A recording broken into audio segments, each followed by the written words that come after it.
बिस्मिल्लाहिर्रहमानिर्रहीम। अस्सलाम वालेकुम नादरीन, आप यूट्यूब चैनल देख रहे हैं। मैं इमरान खान हूँ।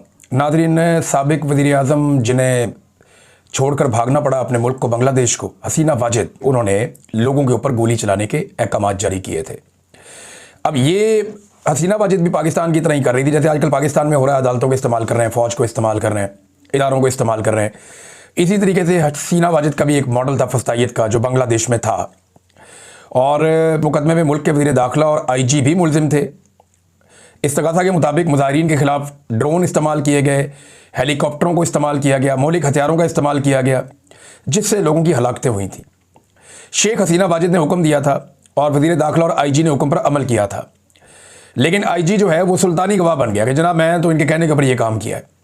सज़ा हुई, IG को माफ़ी मिल गई, हसीना वाजिद को सज़ा हो गई, और 3 इल्ज़ामात हसीना वाजिद पे अब तक जो लगे हैं उनमें से 2 पर सज़ाए मौत और 1 पर उम्र कैद की सज़ा सुनाई गई है। और डॉक्टरों ने भी इसमें बयानात कलम बंद करवाए हैं। बहुत सारे लोग जो गोली चलाने वाले, ऐनी शाहिदीन, तहरीक जो लोग चला रहे थे, एहतजाज वाली, उसके शुरका और डॉक्टरों समेत कुछ 54 अफराद हैं जिन्होंने इसके अंदर हल्फिया बयान जमा करवाए या गवाहियाँ दी हैं। अब नादरीन, एक बात आप याद रखें कि बांग्लादेश की मईशत बहुत अच्छी चल रही थी। मुआशी तौर पर बांग्लादेश को हसीना वाजिद ने काफ़ी मुस्तहकम किया था। फ़ौज को भी उसने मुकम्मल अपनी हमायत उसकी हासिल कर ली थी। दिफाई तौर पर भी बांग्लादेश को कोई बड़ा ख़तरा नहीं था, और भारत के साथ उनके ताल्लुकात ठीक चल रहे थे। अमेरिका और यूरोप सारे उनके साथ मुतमईन थे। मुल्क में एक जमाती निज़ाम अमली तौर पे चल रहा था, जैसे पाकिस्तान में एस्टेब्लिशमेंट चाहती है कि ये होता रहे।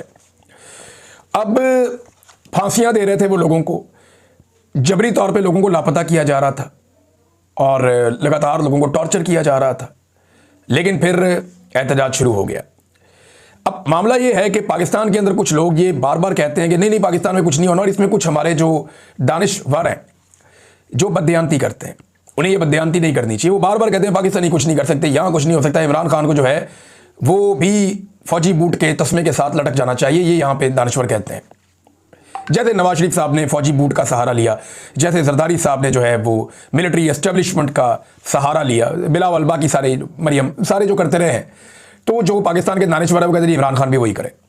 लेकिन इमरान खान ने रास्ता डिफरेंट लिया इस दफ़ा। इमरान खान साहब की सियासत जो है वो उस तरह नहीं है कि आप ये कहें कि उनकी पहले दिन से सियासत बड़ी शानदार है। गलतियां सबसे होती हैं, और इमरान खान साहब ने अपनी गलतियां खुद मानी है और किसी ने नहीं मानी, और उन गलतियों से सीख कर अब वो कह रहे हैं जी कि मैं उस तरह नहीं मुल्क चलने दूंगा जैसे ये लोग हमेशा से ज्यादती करते आए। बहरहाल हसीना वाजिद ने इतना कुछ करके दिया, लेकिन उसके बावजूद हसीना वाजिद का अंजाम बड़ा खौफनाक हुआ। तो पाकिस्तान में भी तो गोली चली है, और गोली चलाने का हुक्म किसी ने तो दिया है। अब ये जिसने भी गोली चलाई है और जिसने गोली चलाने का हुक्म दिया है, ये फंसेंगे।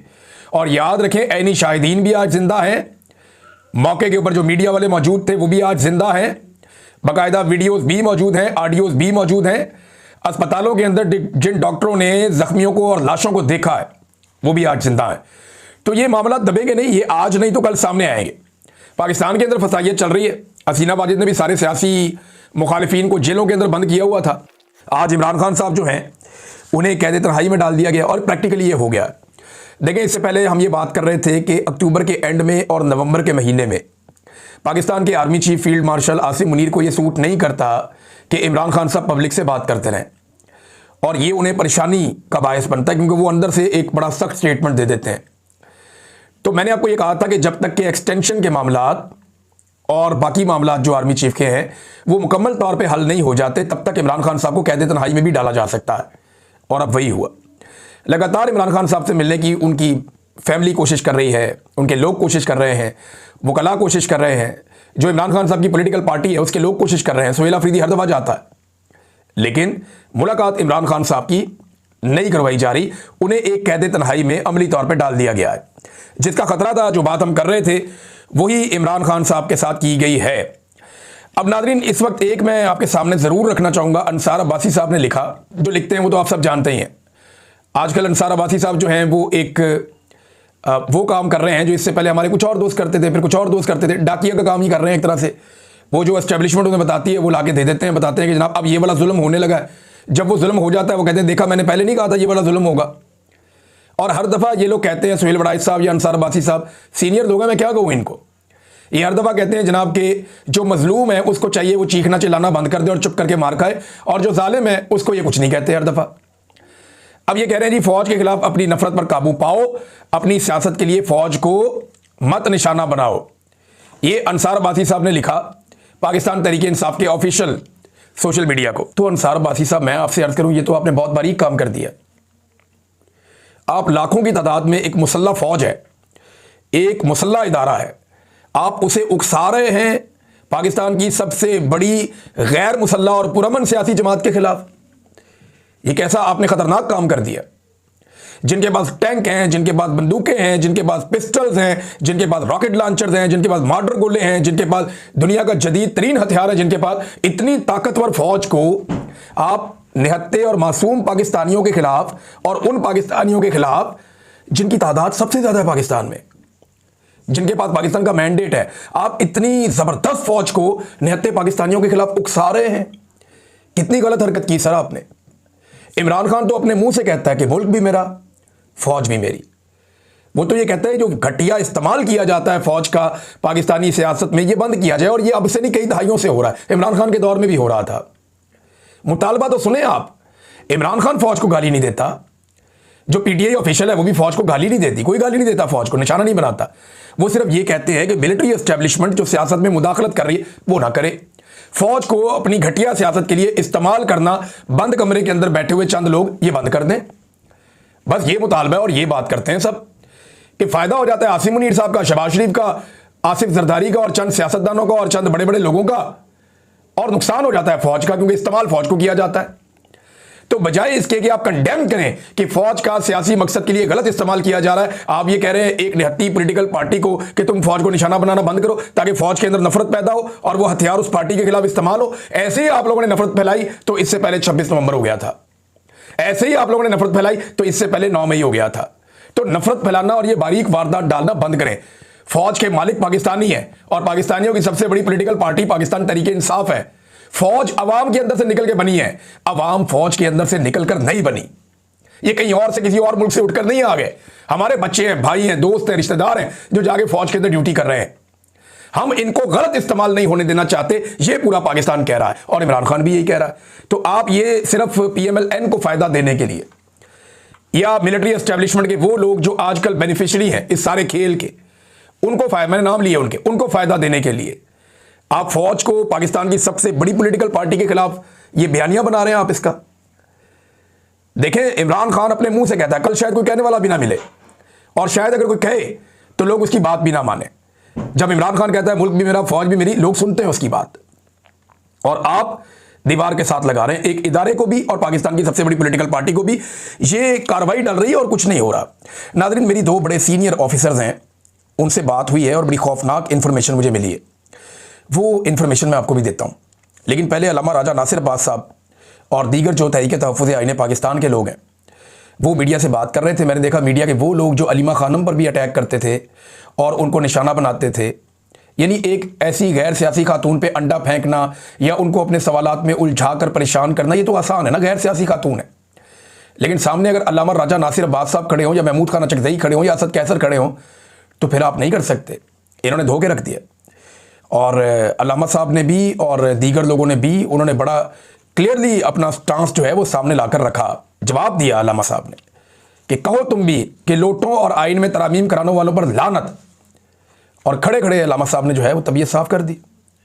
सवाल उनसे किया गया कि आप अफगान तालिबान की मजम्मत क्यों नहीं करते, आप क्यों नहीं करते, आपसे क्यों नहीं होती अगर इमरान खान ने लाया तो अल्लामा साहब ने इसका जवाब दिया, जो भी तालिबान को वापस लाया, जिसने भी बसाया, जिसकी हुकूमत में लाया गया है, उस पर खुदा की, उसके रसूल सल्लल्लाहु अलैहि वसल्लम की और हम सब की लानत हो। अंदाज़ा करें आप। अब ये अल्लामा साहब हैं, ये तो फिर पूरे पढ़ेंगे जो भी इनसे ऐसी बात करेगा। ये अब अलीमा खानम तो नहीं है, गैर सियासी खातून। अच्छा, 2 ऑफिसर से मेरे से रब्ता किया, मैं आपको बता रहा था। उन्होंने बताया कि इस वक्त पाकिस्तान में मईशत जो है वो सिर्फ हिंदुओं का खेल एक चल रहा है, अदाद शुमार का खेल चल रहा है। कोई पाकिस्तान के अंदर मईशत नहीं चल रही। ये मांगे तांगे से करके अवाम के ऊपर बोझ डाल के मुल्क की गाड़ी हम खींच रहे हैं। ऑफिसर्स ने कहा, और बड़े अच्छे उहदों पे बैठे हुए ऑफिसर्स हैं, मैं उनके नाम लूंगा, उनके लिए मुसीबत बन जाएगी। उन्होंने कहा जी कि हम बैठ के मक्खियां मारते हैं सारा दिन, कोई सरमायाकारी पाकिस्तान में नहीं आ रही, कोई बंदा पाकिस्तान के अंदर पैसे लेकर नहीं आ रहा, कोई लाने के लिए तैयार नहीं है, बल्कि जो पाकिस्तान के अंदर पैसे हैं जिन लोगों के पास, वो पैसा लेकर पाकिस्तान से बाहर जाना चाहते हैं और उसको रोकने के लिए भी हमारे पास कोई बंदोबस्त नहीं है। अभी एक और कंपनी चलेगी और बड़ी आनन फानन वो कंपनी पाकिस्तान से भागी है। यानी लोग ऐसे पाकिस्तान से भाग रहे हैं जैसे खुदा ना खास्ता कोई आग लगी हुई है। एक और मल्टीनेशनल कंपनी पाकिस्तान से निकल गई। जनूबी कोरिया की लोटे केमिकल $69 मिलियन में फरोख्त हो गई। लोटे केमिकल इतनी जल्दी में थी कि अपने 75% उन्होंने जो अपने शेयर हैं वो रियायती कीमत पर बेचकर मुल्क से निकल गए। उन्होंने कहा निकलो यहाँ से। नाज़रीन, हर दूसरे चौथे दिन कोई ना कोई कंपनी पाकिस्तान में बंद हो रही है, कोई ना कोई मुल्क से छोड़कर जा रहा है और ये कह रहे हैं जी मुल्क बेहतर हो रहा है, पहले से आगे बढ़ रहा है, जनाब तरक्की और खुशहाली का सफर हो रहा है। ये किसकी तरक्की और खुशहाली है? इनके अपने घरों की, इनके अपने रिश्तेदारों की, इनके अपने करीबी लोगों की। किसान की कपास नहीं बिक रही, गन्ने के किसान को इन्होंने रोल के रख दिया। इस वक्त कुछ भी पाकिस्तान में ठीक तरीके से नहीं हो रहा, सवाए जो लोग साहिब इक्तदार हैं वो एक आईनी दीवार अपने इर्द गिर्द खड़ी करते जा रहे हैं और उन्हें लगता है कि वो बड़ा कमाल काम कर रहे हैं। उलमा इकराम एक के बाद एक बोल रहे हैं। जावेद गामदी साहब बोले, ताहिर अशरफी साहब बोले, मुफ्ती तकी उस्मानी साहब बड़ा खुलकर बोले, मौलाना तारिक मसूद साहब जो हैं वो भी बड़ा खुलकर बोले और अल्लामा जवार बहादुर साहब जो है वो भी इसके ऊपर बोले। तो 5 बड़े उलमा इकराम पाकिस्तान के अब तक ये कह चुके हैं कि फील्ड मार्शल आसिम मुनीर साहब ने जो इस्तिस्ना हासिल किया है ताहयात, ये गैर इस्लामी और गैर शरई है। ये काम, वो हाफ़िज़ कुरान है, उनको ये काम नहीं करना चाहिए था और ये वैसे भी एक बुज़दिलाना काम है, उनको नहीं करना चाहिए था। आर्मी चीफ है, उन्हें ये तो कभी मुशर्रफ ने, ज़ियाउल हक ने नहीं लिया, याया खान ने और जो है वो उसने फील्ड मार्शल अयूब खान ने नहीं लिया। तो ये इस्तिस्ना जो है ये गलत है, ये अच्छा भी नहीं है, इसको नहीं लेना चाहिए था। नाज़रीन, साहबजादा हामिद रज़ा साहब के साथ बड़ी ज़्यादती की जा रही है जेल के अंदर और वो लगातार रिपोर्ट भी हो रही है। ये साहबजादा हामिद रज़ा के साथ जेल में अद्वियात की अदम फराहमी और मुलाकातों में सख्ती पर तहरीक इंसाफ का भी अब रद्द-ए-अमल आया है और वो ये बता रहे हैं कि इमरान खान साहब से उन्होंने वफादारी निभाई है और वो उन्होंने बड़ी बहादुरी के साथ कहा जी मैं गिरफ्तारी देने के लिए जा रहा हूँ और वो गिरफ्तार हुए। लेकिन उसके बाद उनकी मुलाकातें हो जाएं या अद्वियात की फराहमी हो जाए या उनके मामलात हों, जेल में उनके ऊपर लगातार सख्ती की जा रही है। कितनी ज़्यादती है? मुझे उनके कुछ जानने वाले लोगों ने रब्ता किया, उन्होंने कहा जी कि साहबजादा हामिद रज़ा साहब जो हैं उन्हें जेल में परेशान किया जा रहा है और उनसे एक सियासी किस्म का इंतकाम लिया जा रहा है। कोशिश ये की जा रही है कि वो इमरान खान के खिलाफ हो जाए या उन्हें इमरान खान के खिलाफ इस्तेमाल किया जा सके। तहरीक इंसाफ ने मुतालबा किया कि साहबजादा हामिद रज़ा को जेल में दरकार तिब्बी और कानूनी सहूलियात फराहम की जाएँ, अहले खाना और वकला के साथ मुलाकात के लिए मुनासिब और आज़ादाना माहौल मुहैया किया जाए और उनकी अपीलों की फौरी और मुनसिफाना समाअत को यकीनी बनाया जाए, इंसाफ के तकाजे भी पूरे किए जाएँ। तो साहबजादा हामिद रज़ा साहब एक बड़े अरसे से मुश्किल वक्त देख रहे हैं, उनकी पूरी फैमिली देख रही है, तो अब एकदम एक और मुश्किल का पहाड़ उन पर टूटा है। नाज़रीन, पाकिस्तान पीपल्स पार्टी से जैसा कि वादा किया गया था, जैसा कि पाकिस्तान पीपल्स पार्टी जो है उसके साथ ये वादा किया गया था कि 27वीं आईनी तरमीम के बाद आप आज़ाद कश्मीर में अपना वज़ीर-ए-आज़म बना लें और अब जो एस्टेब्लिशमेंट का वज़ीर-ए-आज़म था वहाँ पे चौधरी अनवारुल हक वो फारिग हो गया। और मैं एस्टेब्लिशमेंट का इसलिए कह रहा हूँ कि खुद PMLN के लोगों ने कहा हुआ है। और अब उसके बाद जो है वो पाकिस्तान पीपल्स पार्टी का फैसल मुमताज़ वो वहाँ पे बन गया वज़ीर-ए-आज़म आज़ाद कश्मीर। तो पीपल्स पार्टी को एक और तोहफ़ा दे दिया गया है। एक तोहफ़ा तो PMLN को भी मिला। PMLN का आपको पता है एक बंदा पकड़ा गया था और ये वो बंदा पकड़ा गया था जिसके बारे में खबर आई थी कि इकबाल संघेड़ा, इसका ताल्लुक जो है वो ख्वाजा आसिफ के साथ और ख्वाजा आसिफ साहब की बड़ी उलझन और बेचैनी के बारे में भी खबरें आती रही थी। तो ये इकबाल संघेड़ा भाग गया जनाब और इसके भागने की कहानी भी बहुत अजीब है। करप्शन इल्ज़ाम में गिरफ्तार साबिक ADCR ये ब्यूरोक्रेट था सियालकोट में और सियालकोट